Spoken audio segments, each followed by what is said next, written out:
¿Ahí se ve? Sí, perfecto. Bien. Entonces, el juicio por jurado en Entre Ríos es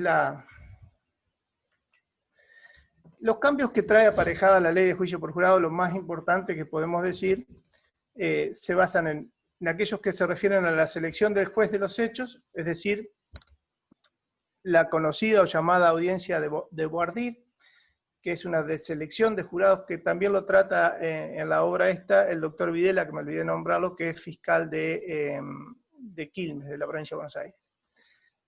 La admisión de pruebas, es decir, se trabaja en un diferente estándar de admisión de pruebas y un tipo de revisión distinta, algo que no está en el código actual. La regla de juicio y el trámite de regla de juicio también es distinto. Por supuesto, por la incorporación de jueces legos. Las nuevas formas de concluir el caso, es decir, acostumbrados a la motivación, la motivación racional. Acá tenemos un veredicto que después puede ser completado con una sentencia si hay cesura de pena. Los cambios en el sistema recursivo que también estos son los ejes que a mi juicio van a variar con mayor intensidad. La regla de juicio por jurado, que es uno de los cambios más importantes, se refiere básicamente a las pautas de comportamiento del jurado durante el juicio, a las pautas específicas de deliberación y confección de veredicto, y al modo en que van a valorar la prueba los jurados. Porque muchos piensan que el juicio por jurado es una suerte de teatro, donde hay personas que están viendo la producción de prueba y después libremente van y deliberan y discuten y terminan el pleito. Bueno, lamento decirles que, o debo comunicarles que el juicio por jurado tiene enorme cantidad de reglas, enorme cantidad de disposiciones que los ingleses tomaron ya de la antigüedad y las empezaron a trabajar, y los norteamericanos la han extendido, tal es así que tienen un sistema de reglas federales de evidencia para ingresar evidencia al juicio, que tienen 50 sistemas de reglas federales para cada estado, uno para cada estado, de una enorme complejidad, con sistemas de presunciones y demás, que nosotros no lo tenemos a eso, pero sí tenemos algunas pautas que las leyes han ido tomando de la jurisprudencia de Estados Unidos y de reglas de Estados Unidos, y que no encajan del todo en lo que nosotros conocemos como un juicio habitualmente celebrado por jueces técnicos. Entonces, mi intención es trabajar en esos aspectos y tratar de hacer un manejo coherente del proceso hasta llegar a la finalización. Por eso se trabaja con otras ideas, con ideas de defensas afirmativas, con ideas de teorías de coartada, con ideas de descubrimientos de evidencia, es decir, hasta otro lenguaje en algunos puntos que la ley, aunque no lo diga en esos términos, los ha incorporado. Por ejemplo, la obligación de la defensa de exponer su evidencia, su tesis de coartada, si quiere que sea admitida como hipótesis de trabajo. Es decir, una serie de variables que incorporan determinadas pautas de trabajo de lo que es el juicio por jurado en Estados Unidos, que aunque no lo diga la ley en definitiva, con los mismos términos que en Estados Unidos, sí hay previsiones legales que están incorporando esa forma de trabajar. Entonces, también hay límites hacia la dirección del debate, o que apuntan a la dirección del debate, es decir, las partes pueden discutir sus hipótesis de trabajo, lo que sería la teoría del caso, como le llamamos, pero bueno, puede ser la posición de cada parte. Hay límites sobre el ofrecimiento y la admisibilidad de evidencia.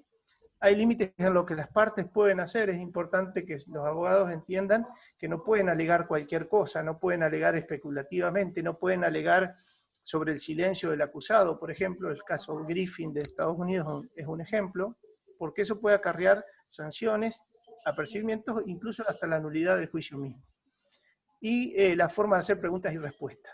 Todo esto lleva a cierta vinculación entre el juez y las partes en lo que hace la pertinencia para cada acto que se va a hacer, analizar la relevancia, analizar la sujeción o la digamos, el punto en común que la actividad que las partes quieran hacer con su hipótesis de trabajo. Es decir, la parte no puede venir a plantear cualquier cosa en el juicio, sino que lo que va a plantear es aquello que esté exclusivamente vinculado a su posición ante el caso.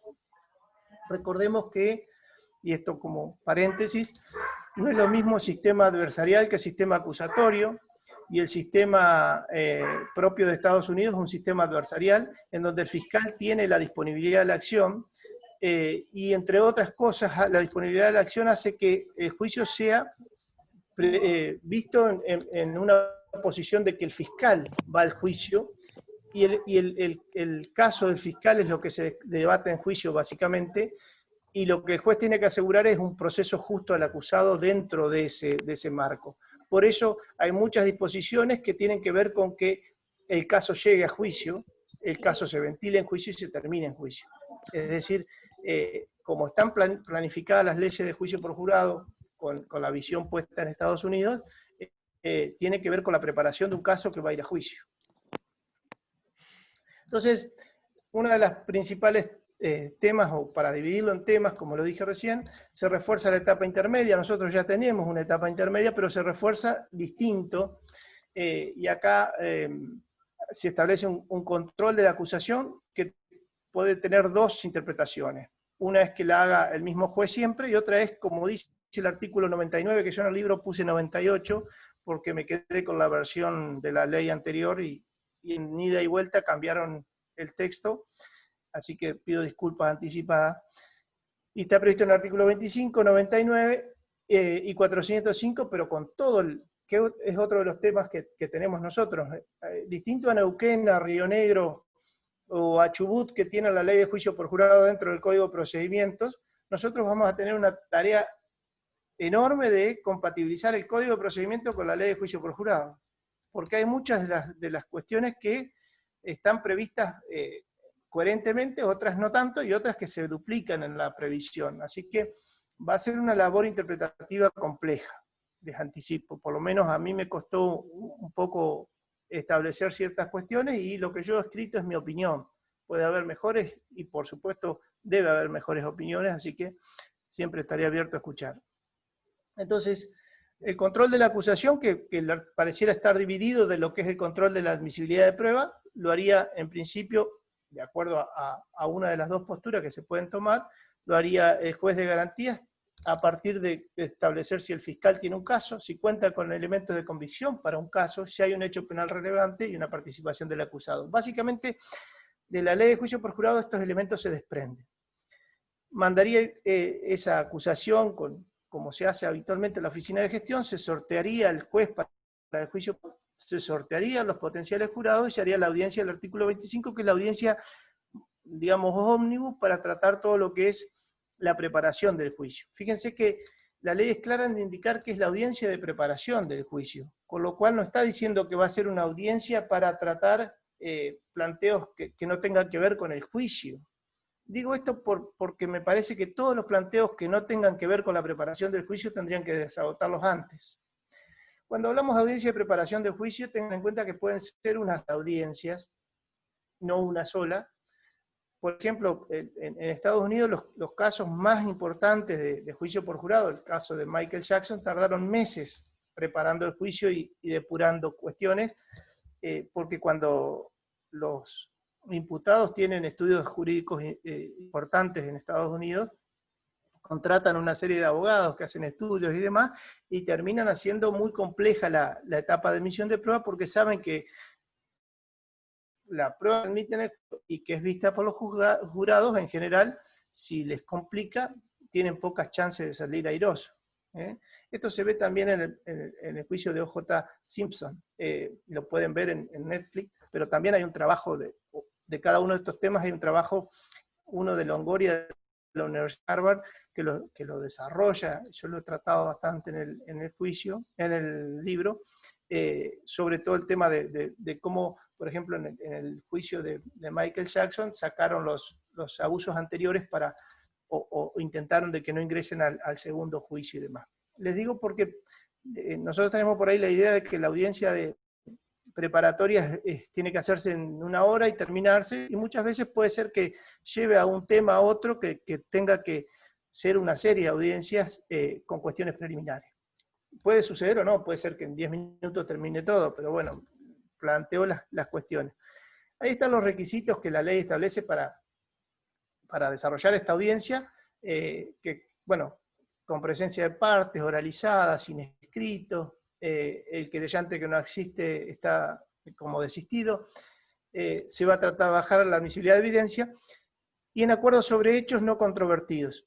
La ley dice acuerdos sobre hechos no controvertidos, pero después en el artículo 59 habla de acuerdos de prueba, porque hay una confusión técnica entre acuerdos probatorios y acuerdos sobre pruebas. Es decir, puede haber un acuerdo sobre que ingrese una prueba y puede haber acuerdos sobre que un hecho no se discuta. Uno es un acuerdo sobre hechos y el otro es acuerdo sobre pruebas. La ley lo trabaja medio como una sola cosa, aunque después en el artículo 59 lo distingue. Y bueno, y no se tienen que discutir, dice claramente, cuestiones propias de juicio oral, es decir, no vamos a hacer todo el juicio anticipado, sí establecer ciertas pautas para ver y preparar el juicio.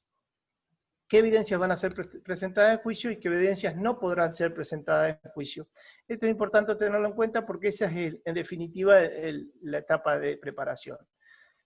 Y nosotros tenemos 2 sistemas básicamente de admisión de pruebas. Un sistema con control posterior, que es el que tenemos hoy con los jueces técnicos, en donde se trabaja con el principio de favor probationem, es decir, sabemos que el juez técnico supuestamente tendrá la experticia de distinguir qué prueba le sirve, qué prueba no le sirve, qué prueba es, digamos, menos contundente, tiene menos peso y cuál no, qué prueba no lo va a confundir o lo confundirá, pero después la puede depurar. Entonces el sistema europeo lo que permite es la amplitud probatoria, porque dice, bueno, que ingrese todo después que el juez racionalmente distinga qué le sirve de qué no le sirve y funde su sentencia. Es decir, a través de la revisión, a través de un recurso posterior, se establece la posibilidad de revisar esa actividad del juez. En cambio, en los sistemas sin control posterior, digamos, que se establece sistemas con control previo, es decir, no posterior, que sería el de juicio por jurado, el segundo que ven en la pantalla, establece mayores controles a la prueba porque se supone que los jurados no están en la misma capacidad técnica que los jueces técnicos, valga la redundancia, para discernir cuál prueba lo puede confundir, cuál prueba puede ser sobreabundante, y por otro lado se prevé una cierta cantidad de medidas para evitar que los juicios sean muy largos, porque la idea es que los juicios sean breves, o sea, breves en el tiempo, con la prueba necesaria y no toda la prueba. Es decir, no podemos llevar 300 testigos que digan lo mismo, o 20 testigos y con 3 alcance. Es decir, la libertad probatoria se ve limitada y hay un análisis sobre cantidad y calidad de prueba. Esto es en función de la protección al jurado. No lo digo despectivamente ni porque crea que la gente no puede decidir como un juez técnico, la gente que no es juez, sino que estos son los motivos por los cuales se estableció el control, y esto lo pueden ver en todos los artículos y profesores sobre todo de las universidades más prestigiosas de Estados Unidos, que trabajan con este sistema de control. Y un poco la ley nuestra, que ahí ven el artículo, que pueden compatibilizarla con todas las leyes de juicio por jurado que hay en el país, y que ese es el trabajo que he hecho en la ley, en este texto, articulado nuestra ley con las leyes de todo el país. Así que este sistema más o menos se repite en todo el país. Es decir, se controla no solamente la cantidad de prueba que va a ingresar a juicio, sino la calidad. Entonces, las exclusiones probatorias, este es el test de pertinencia directa que yo lo desarrollé en el año 2010, en el libro de la prueba en el proceso penal, y en un artículo que está en Ruchal y demás, y empecé a escribir de etapa intermedia, con control de acusación, depuración de evidencia, y me alegra que hoy muchos profesores y universidades están hablando de la importancia de la etapa intermedia, 10 años después que haya escrito algo sobre el tema, y además que habla de la necesidad de hacerlo de esta manera, o mejor, pero con un test de pertinencia directa que le llamé en ese momento. Es decir, los jueces técnicos deberían en la etapa de intermedia, juez de garantía, excluir la prueba ilícita, inepta, impertinente, sobreabundante, dilatoria, los hechos notorios y hechos acordados. Esto es lo que tenemos hoy. El sistema nuevo, lo que se prevé, que también le he llamado un test de relevancia, admisibilidad y autenticidad, lo que tienen que medir es si la evidencia es relevante, es decir, la relevancia es cuando nos acerca al objeto que se pretende conocer. Acá se confunde muchos autores, incluso las reglas federales de Puerto Rico, pertinencia o códigos de pertinencia y relevancia como sinónimo. Por el origen de las palabras, yo en el libro lo explico bastante detallado. Yo he distinguido entre la relevancia y pertinencia en función del origen latino de la palabra, y creo que puede haber prueba relevante que sea impertinente, algo que por supuesto nadie lo plantea así, pero bueno, mi opinión es esa. Hay algunos fallos de la Corte de Estados Unidos que trabajan sobre el tema, pero la regla 401 de las reglas federales de evidencia es la que dice una evidencia es relevante cuando te acerca al objeto que tenés que conocer. La capacidad de rendimiento es una suerte de test que se hace para ver si esa evidencia va a rendir lo que uno quiere que rinda en la prueba de los hechos. Entonces, ante 2 o 3 evidencias posibles, el juez va a elegir la que tenga mayor capacidad de rendimiento en la prueba de los hechos. Si la evidencia es auténtica, es decir, básicamente que no ingrese cualquier cosa, algo que después pueda confundir al jurado, o que pueda llevarlo a un error, y si la evidencia será admisible si no causa perjuicio indebido, si no es perjudicial para el jurado, si no aporta más confusión que claridad. La confusión puede ser aportada cuando una evidencia es de mala calidad, es errónea, pero también cuando le aportamos mucha cantidad de información. Fíjense ustedes que una de las discusiones que hay en Europa sobre todas las leyes de transparencia y de acceso a la información pública dicen que también la sobreabundancia de información publica confusión, porque el lector no puede captar toda la cantidad de datos y eso llega a la desinformación. Bueno, en el juicio yo lo trabajo un poco de esa manera, donde si le aportamos 300 testigos y el juicio dura 1 año, y seguramente la capacidad de concentración y definición de un caso va a mermar, y aparte no nos olvidemos que la gente tiene que seguir su vida normal cuando es jurado y quiere desentenderse de ese tema con responsabilidad, terminarlo en algún momento y volver a sus tareas normales, digamos, con lo cual no podemos tener al jurado, digamos, decidiendo un caso durante muchísimo tiempo o más de lo que sería necesario.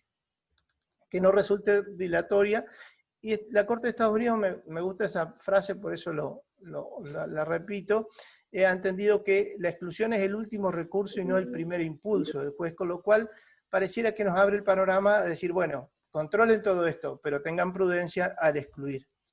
Un poco, resumiendo lo que digo, a partir del artículo 26, la evidencia va a ser admitida si es relevante, si es confiable y si no causa perjuicio indebido. Ahí puse confiable de expertos porque se puede trabajar en expertos que no se hace en Argentina con lo que se llama en Estados Unidos el Daubert Test, o sea, el test de si el experto responde a una ciencia que es conocida, si tiene cierta trayectoria en la comunidad científica, y sobre todo si esa ciencia tiene una tasa de error reconocida. Esto es importante, acá en Argentina todavía no se ha explorado el tema, yo lo trabajo en el libro de técnica de litigación bastante, porque me parece que nos daría un poco mayor de información de calidad cuando trabajamos no solamente en el experto, sino también en la ciencia que el experto dice tener. No quiero dilatar en el tiempo, pero este es un tema enorme para charlar algún día si les interesa. Y con estos puntos se hace un juicio de proporcionalidad, que dice, bueno, se admite o se rechaza la evidencia en función de lo que esa evidencia me aporta, y es lo que me aporte tiene que ser mayor a lo que me puede perjudicar al jurado. A esto se le deben sumar los acuerdos probatorios sobre hechos y pruebas, como le dije, y la defensa de coartada, que la ley obliga a las defensas a exponer si van a tener una hipótesis de coartada. La ley dice de hipótesis de coartada como si fueran todas las hipótesis de defensas activas o positivas, pero no tenemos que perder de vista que la de coartada puede ser la de ubicación en algún lugar, Y hay otro tipo de defensas como son la legítima defensa, las que serían eximentes normalmente, las previstas en el artículo 34, la inimputabilidad y demás, que si la defensa las quiere llevar a juicio tiene que hacer saber su estrategia y cuál es la prueba que va a tener. Es decir, la Corte de Estados Unidos ha trabajado sobre si esa exposición de la defensa implica contrariar el nemotenetur, es decir, no declarar contra sí mismo, y lo ha dicho que no, en el fallo Williams versus Florida, que ahí se lo puse, no afecta a la cuarta enmienda, y para los fiscales que tienen la obligación de despedirse y mostrar la prueba, en el fallo Brady, que es el primero, pero hay varios más, cuando son evidencias materiales, exculpatorias, relevantes, no disponibles para la defensa y que estén bajo conocimiento del acusador. Esto es básicamente lo que se tiene que trabajar en lo que es evidencia. Y esto el juez lo va a resolver admitiendo o rechazando la evidencia, y el artículo 27 le da, que esto es novedoso para nosotros, un recurso de apelación. Dice de otra manera, pero bueno, es un recurso de apelación, que lo va a resolver otro juez del tribunal. Y yo, como entiendo que el código no ha sido derogado, entiendo que no se puede cuestionar el auto de remisión en sí, sino las pruebas que puedan ser admitidas o denegadas, y que tampoco se derogó el 198, por lo cual una llamada nulidad o exclusión probatoria podría ser recurrida también en ese combo, y la revisión queda sujeta para mí en los términos de los artículos del Código Procesal Penal, que ahí los ven y todos los conocen. Me interesa destacar que en la poca trayectoria que hay en Argentina se trabaja poco en este tema de la admisión y el posible error que puede haber en la admisión de prueba, porque, por ejemplo, la provincia de Buenos Aires no prevé, que es la que más juicio por jurado tiene, no prevé el recurso. Y las provincias que sí lo prevén, Chaco tiene un juicio por jurado y Mendoza 10, 11 creo ahora. Con lo cual tampoco hay jurisprudencia donde sacar material, y me interesó, y así lo he trabajado, cómo han trabajado las universidades en Estados Unidos y sobre todo la Corte, en donde ellos trabajan con un criterio de error inofensivo. Es decir, para que la prueba pueda tener, o el apelante pueda decir, el juez se equivocó, tengo que demostrar, según la ley de juicio por jurado, que se desconocen los antecedentes del caso o que se aplica erróneamente el derecho. Esto más o menos lo podemos distinguir, lo podemos trabajar, pero cuando se define cuándo una decisión puede causar un perjuicio, lo que sería un error para ellos ofensivo, la Corte de Estados Unidos dice que es aquel que tiene potencialidad de influir en el veredicto. Es decir, el error ofensivo es aquel que influye determinantemente en el veredicto. ¿Y en qué veredicto va a influir? En el condenatorio, porque los veredictos absolutorios no son recurribles.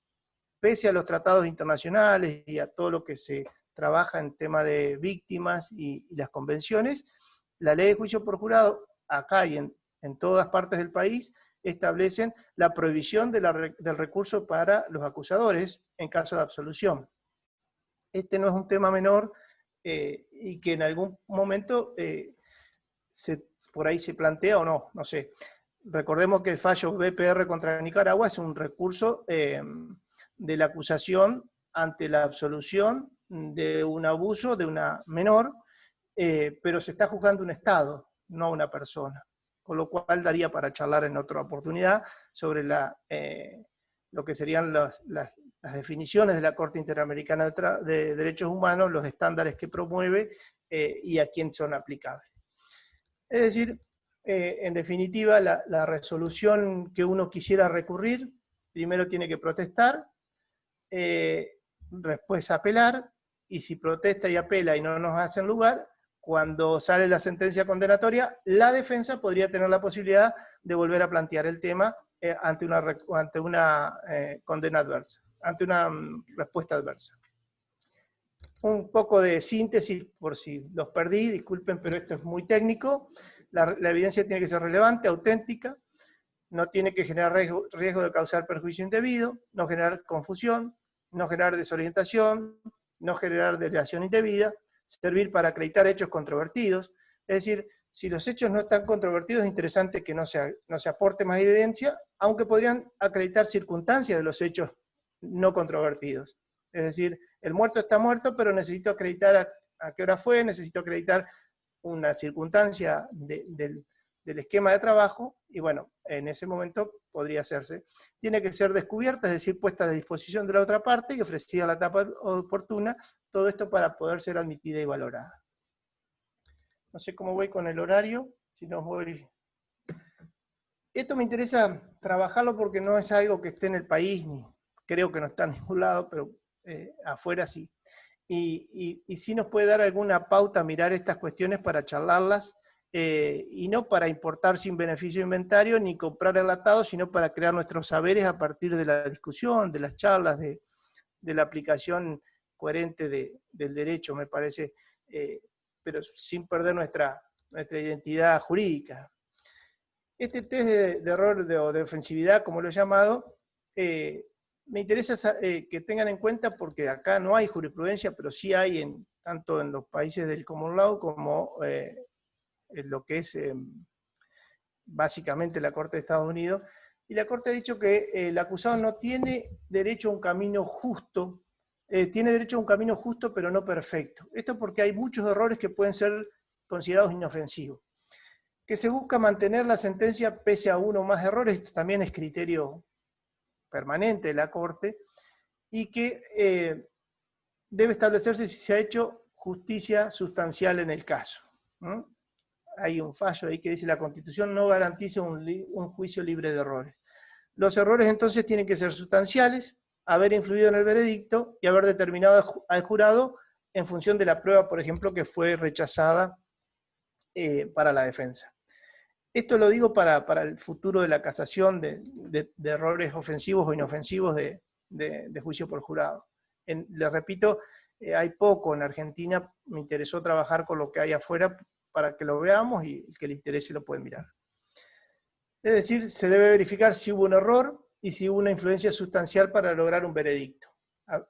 También puede haber error por grave afectación de derechos constitucionales, sobre todo cuando se trabaja y se admite pruebas ilegales o inconstitucionalmente admitidas, y ahí tienen una serie de fallos que les puede interesar. En definitiva, la prueba, esto es un resumen de la producción cómo se hará la producción de prueba en el juicio, es decir, los pasos que deben seguir para producir la prueba. Ingresan previa acreditación, los hechos acordados no necesitan ser probados, pero el juez los debe exponer de la mejor manera, esto tenganlo en cuenta. La experiencia indica que, y en las charlas que hemos tenido, que hemos dado, porque estamos permanentemente haciendo trabajos de capacitación, algunos fiscales y defensores de Buenos Aires han planteado de que por ahí acuerdan el ingreso de un informe balístico, y que el jurado después no interpretó qué era el informe balístico, y que hubiese sido mucho mejor traer a una persona y que explique los impactos de bala con la fotografía y demás, que acompañar el informe. Es decir, cuando acuerden la prueba, tengan en cuenta que las personas que están sentadas para decidir tienen que tomar contacto con esa prueba, y no de cualquier manera. El juez y el jurado no pueden preguntar, esto está aclarado en la ley, pero nosotros ya lo teníamos, que los jueces no preguntan. Que toda prueba debe rendirse en el juicio. Esto tiene que ver también con los testigos de oída. Nuestra ley no establece una prohibición para los testigos de oída, pero sí ciertos límites en el tema de la inmediación. La ley de juicio por jurado de Chaco y de Mendoza sí lo establecen. Yo lo he trabajado eso, y después les voy a dejar una serie de filminas en relación a ese punto. Los testigos expertos prestan juramento, esto también, bueno, el juez los toma. ¿Cómo se hace el examen? El examen, como ustedes saben, de preguntas directas, no tienen que ser sugestivas, no se admiten engañosas, coactivas ni repetitivas en ningún caso, y no se autoriza un nuevo interrogatorio, salvo que en el contraexamen haya información novedosa. Esta cuestión de cómo se va a litigar, yo creo que la vamos a ir adquiriendo con el tiempo, y al principio se irá haciendo camino al andar, porque pese a que estas reglas son claras, litigar de esta forma no es tan sencillo. Sí, me parece que quien tiene que objetar y oponerse a una forma de preguntar es el abogado, y el juez lo podrá, si después de muchas veces y que puede entrar información que complica al jurado, que lo confunde, podría llamarlos al estrado y decir, poner ciertos límites. Me parece que eso lo puede hacer, incluso está autorizado porque es el director del juicio, pero me parece que el que tiene en sus manos la actividad es el abogado, porque se trata del control horizontal. Bueno, una de las cosas que rescato de allí, para no leerles todo, es que se prohíbe el ingreso de antecedentes penales del acusado, esto que puede causar un prejuicio o un sesgo en el jurado. Es decir, si vamos a juzgar a alguien por abuso sexual, supongamos, y le decimos de entrada al jurado en la presentación, esta persona recién sale de la cárcel por cometer un abuso sexual agravado contra un niño, o sea, es obvio que va a predisponer al jurado en contra de el sujeto que está siendo juzgado. Por ese motivo, la ley prevé que, bajo ningún punto de vista, hay que hacerle conocer al jurado los antecedentes penales del imputado. En Estados Unidos hay unas disposiciones similares, pero en algún punto se trabaja con, les digo para que tengan en cuenta, con prueba de refutación. Cuando vengo yo y digo que soy un buen vecino, que no tengo problemas con nadie y demás, y tengo una condena por abusos de armas, supongamos, el fiscal podría, para refutar mi buena conducta, decir que no es cierto lo que estoy diciendo. En nuestro país no está básicamente regulado este tema, y la ley de juicio por jurado nuestra, en definitiva, prohíbe que se sepan los antecedentes penales. Ahora, los antecedentes penales, habría que ver qué sucede cuando viene un testigo y dice, sí, lo conozco por tal cosa, y menciona alguna cuestión tangencialmente que no tenga que ver con lo que conocemos como antecedente penal, pero menciona que ha tenido conflictos con la ley, y esas cuestiones. Esto, como les repito, se hará camino, hay muy poco material, y en el país poquísimo. No se puede. Esto se los voy a dejar para no aburrirlos, porque sería un motivo de una charla entera, pero lo he desarrollado bastante, como es el derecho a confrontar en Estados Unidos, que el primer caso que encontré es el de Sir Raleigh, que es un inglés acusado, condenado y ejecutado por traición, y nace en la Declaración de Virginia. Fue la primera vez que se estableció, luego la Cuarta Enmienda lo toma porque la Constitución de Estados Unidos no estaba, y se aplicó por primera vez en Estados Unidos en el juicio que le hacen a Burr, que era Aaron Burr, era vicepresidente de Estados Unidos, el vice de Thomas Jefferson, y el juicio lo condujo Marshall. Miren qué nombre, ¿no? Burr había matado en un duelo a Hamilton, a uno de los llamados fundadores en aquel país del norte.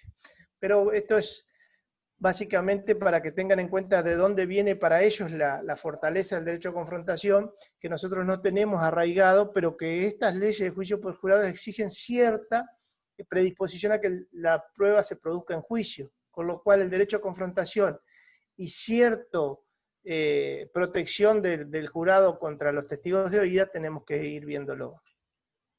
Estos son los fallos que he citado sobre el desarrollo del derecho a confrontación y el propósito del contrainterrogatorio, pero no me quiero detener en esto, se los quiero dejar después para al que le interese.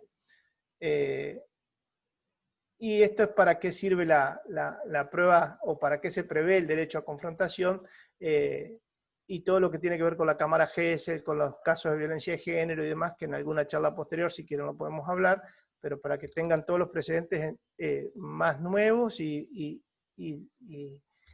que han llevado a la evolución de la jurisprudencia de Estados Unidos en los últimos 100 años. La pérdida por fechoría, cuando básicamente el imputado hostiga a un testigo o lo mata a la víctima, a la mujer o al que sea, y después reclama que no pueden ingresar las declaraciones previas, y se le dice, no, usted es... o culpa de usted no puede venir a declarar a esta persona, no puede venir a decirme que perdió el derecho a confrontar.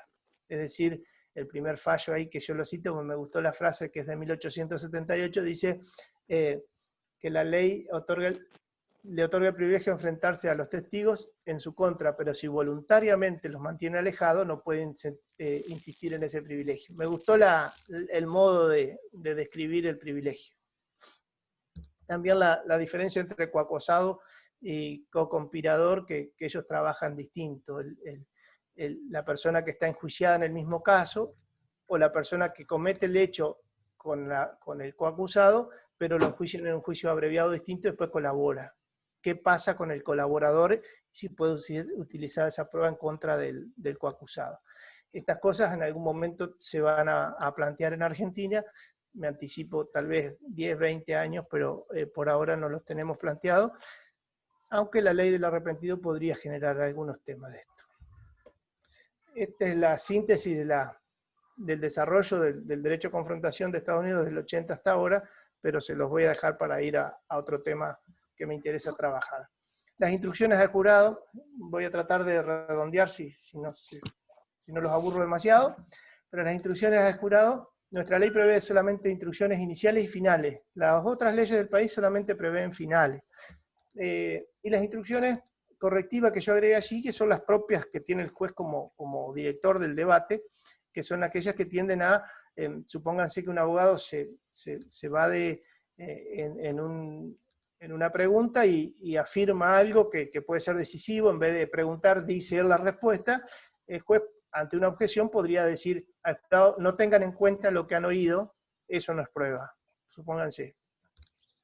Y esas correcciones o instrucciones correctivas lo que hacen es que después no haya un agravio de la otra parte, que no pueda decir, culpa de que el abogado dijo o especuló y nombró tal cosa que no era así, yo perdí el juicio. En términos muy sencillos se los digo, pero esto es para charlarlo bastante. Las instrucciones iniciales van hacia el desarrollo del juicio, qué es prueba y qué no es prueba, describen los delitos y las partes, es decir, habrá un fiscal que se llama tal, y en adelante le diremos fiscal, habrá un abogado tal, que le diremos defensor. Los principios constitucionales, el indubio pro reo, la carga de la prueba, quién tiene la carga de la prueba, el comportamiento que tienen que tener los jurados, que no pueden hablar entre ellos sobre el caso, que no pueden publicar lo que van haciendo después por las redes sociales. Yo trabajo en el libro lo que es la mala conducta digital de los jurados y el impacto que ha tenido en Estados Unidos, que es llamado el Google jurado, es decir, aquellos jurados que van a Google a googlear el caso y después tienen que decidir cómo esto se puede manejar dentro del juicio para prohibirlo en términos de conductas de jurado, y la entrega de instrucciones finales. Las instrucciones finales van al comportamiento que tienen que tener la deliberación, lo que es prueba, las clases de prueba, las cuestiones constitucionales, el modo de evaluar la prueba, los tipos de evidencia y demás. Ahí lo tienen básicamente del artículo 82. ¿Cuáles conductas tiene prohibida el juez? El juez no le puede hacer un resumen del caso del jurado, no le puede decir, bueno, este caso es así, asá, vean esto, vean aquello. Tampoco le puede sugerir la valoración de prueba, no le puede decir, el testigo A es mejor que el B porque el B no estaba en ese momento o lo que sea. Sí puede hacer sugerencias de valoración de prueba general. Puede decirle, por ejemplo, la evidencia circunstancial es aquella que ve indirectamente o expone indirectamente el hecho. O la evidencia directa es el testigo que estuvo presente. Pero no le puede decir, A es mejor que B o B es mejor que C. Tampoco le puede exponer su visión del caso, ni le puede plantear interrogatorios. No le pueden decir, ¿ustedes qué le parece en las instrucciones? ¿Ustedes qué le parece? ¿Está aprobado o no está? Sino que tiene que desarrollar ciertas formas de deliberar, es decir, explicaciones para deliberar, y las explicaciones sobre el delito y el delito menor incluido, que ahora vamos a ese tema. Las 10 preguntas que yo hice en el texto para textear las instrucciones, básicamente las pueden leer después, pero yo siempre trato de hacer lo que se llama ahora chess leaks, pero básicamente son preguntas que siempre trato de hacer para resumir. Yo siempre que leo trato de hacerme preguntas para resumir y hago cuadritos, así que bueno, me las hago para mí y se las hice para ustedes. Las instrucciones y la impugnación. Un tema importante es cuándo una instrucción mal dada puede generar una impugnación. El artículo 93 de la Ley de Juicio por Jurado establece dos supuestos básicamente. Cuando esa instrucción puede condicionar la decisión, y esto es muy difícil de probar porque el jurado no motiva. Entonces, ¿cómo sé que la condicionó? Bueno, es una complicación. Y la segunda es cuando el jurado se aparta arbitrariamente de las pruebas producidas en debate. Este es el punto que mayor cantidad de recursos ha generado en la jurisprudencia del país, que me tomó el trabajo de leer todos los fallos que hay en el país de la materia, de los que se han dictado tanto en Neuquén como en la provincia de Buenos Aires, que han tenido impugnación, que han llegado a incluso canales que llegó a la Corte de la Nación. Ahí tienen algunos.